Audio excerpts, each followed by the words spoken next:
ঠাকুর মা ও স্বামীজির চরণে প্রণাম জানিয়ে শ্রী শ্রী মায়ের কথা থেকে কিছু অংশ পাঠ করছি। আজ গিয়ে দেখি মা উত্তরের বারান্দায় বসে জপ করছেন।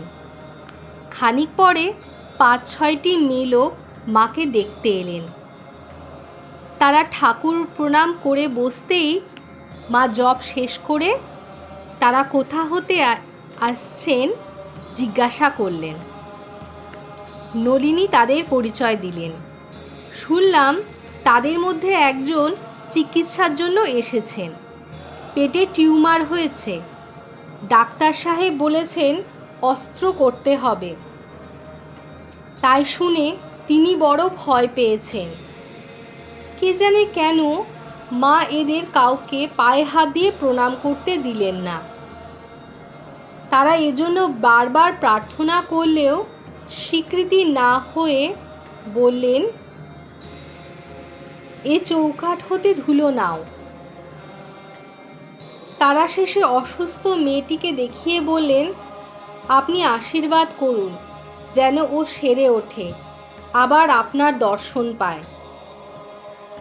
মা ভরসা দিয়ে বললেন, ঠাকুরকে ভালো করে প্রণাম করো, উনিই সব। পরে যেন একটু অতিষ্ঠভাবে বললেন, তবে তোমরা এখন এসো, রাত হলো।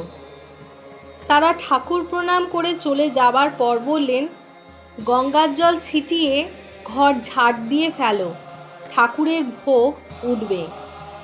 বউ আদেশ পালন করলে মা উঠে এসে নিচের বিছানায় শুয়ে গায়ের কাপড় খুলে ফেলে আমার হাতে পাখা দিয়ে বললেন, বাতাস করো তো মা, শরীর জ্বলে গেল।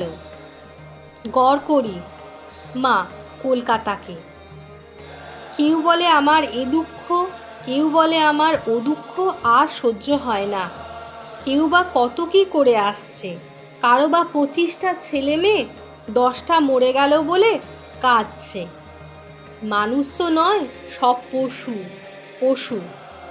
সংযম নেই, কিছু নেই। ঠাকুর তাই বলতেন, ওরে 1 সের দুধে 4 সের জল। ফুঁকতে ফুঁকতে আমার চোখ জ্বলে গেল।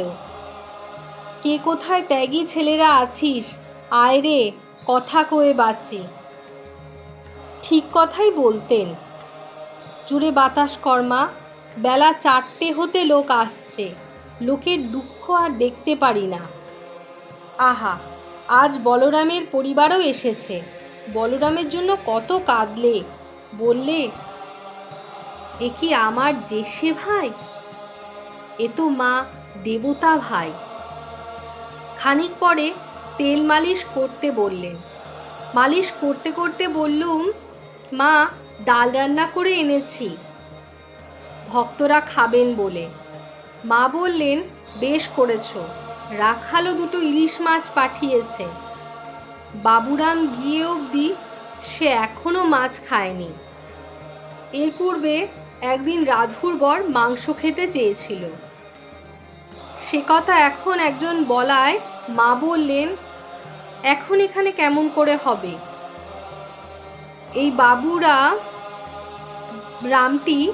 বাবুরামটি আমার চলে গেছে।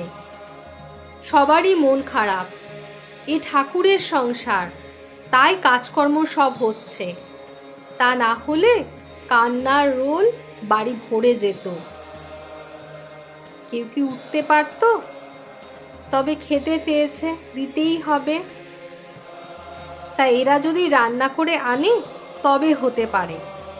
তা বলে আমার পানে চাইতেই বললুম, জামাই যদি আমার হাতের খান তবে অবশ্যই করে আনতে পারবো। মা বলেন, তা খাবেন না কেন? খুব খাবে। রান্না করে বামুন ঠাকুরকে দিয়ে পাঠিয়ে দিও। ছেলেদের কারো কারো অরুচি হয়েছে, জগদম্বার প্রসাদ হলে তারাও একটু একটু খাবে। তা কত হলে হবে যোগিন? যোগিন মা বললে, তা 3-4 টাকার কম হবে না। মা বললেন, তবে কিছু টাকা নিয়ে যেও। তখন সে ভক্তটি বলছে, তা হবে না মা, সুখরণ রাগ করবে। মা হাসতে লাগলেন। বললেন তবে থাক।